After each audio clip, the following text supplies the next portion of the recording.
দোকান থেকে অনেক সময় কিনে খাওয়া হয় এই খাজা, আর আজকে বানিয়ে নিলাম বাসায় ছোট ছোট এই মিষ্টি খাজা। কিভাবে বাসায় বানালাম চলুন দেখি। প্রথমে নিয়ে নিলাম একটা বোলের মধ্যে দিয়ে দিলাম 1 কাপ আটা।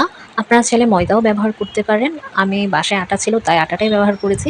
দিয়ে দিলাম পরিমাণ মতো লবণ আর দিয়ে দিলাম কালো তিল। এটা খাওয়ার সময় মুখে পড়লে খেতে খুব ভালো লাগে তাই দিয়েছি, আপনারা চাইলে স্কিপও করতে পারেন। তারপর দিয়েছি 2 চামচ তেল। 2 চামচ তেল দেওয়ার পর দিয়ে দিলাম সামান্য পরিমাণে চিনি। এবার ভালোভাবে মেখে নেব।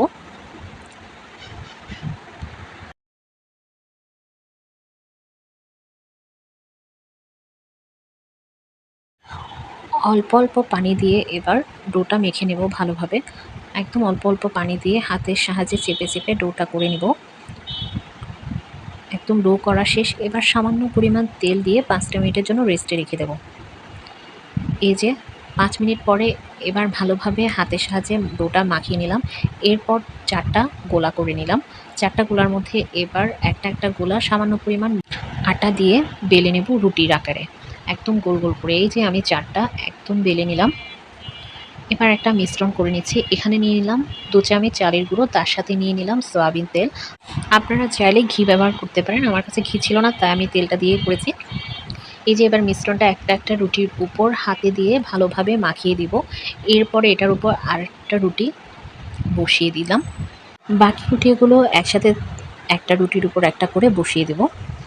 এরপর সুন্দর একটা লম্বা শেপ দেওয়ার পর লিচি আকারে ছোট ছোট করে কেটে নিচ্ছি। এই যে আমার এখানে 7টা লিচি হয়েছে। এখন একটা একটা লিচি আমি লম্বা লম্বা শেপ দিয়ে আস্তে আস্তে হালকা চাপে বানিয়ে নিচ্ছি খাজা শেপে। আপনারা চাইলে আরও লম্বা করতে পারেন, আমি অতটা বেশি লম্বা করিনি, ছোট ছোট রেখেছি একটু মিডিয়ামে।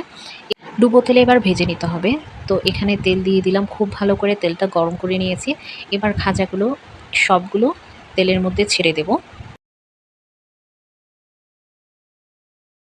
উল্টে পাল্টে বেশ খানিকক্ষণ ভেজে নেব। একদম লাল লাল করে ভেজে নেওয়ার পর সেগুলো তুলে নেব। এবার করে নেব চিনির শিরা। চিনির শিরা করার জন্য এখানে আমি এই মাঝারি সাইজের চামচের আকারে আমি 2 চামচ চিনি দিয়ে সামান্য পরিমাণ পানি দিয়ে চিনির শিরা তৈরি করে নিয়েছি। এবার ভেজে রাখা খাজাগুলো চিনির শিরার মধ্যে দিয়ে দিলাম, ভালোভাবে চিনির শিরার সাথে মিশিয়ে নিলাম। এই যে আমার তৈরি হয়ে গেল খুব সুন্দর ছোট ছোট খাজা। আর ভিডিওটি যদি ভালো লাগে অবশ্যই কিন্তু লাইক কমেন্ট শেয়ার করে পাশে থাকবেন। Thanks for watching, tata.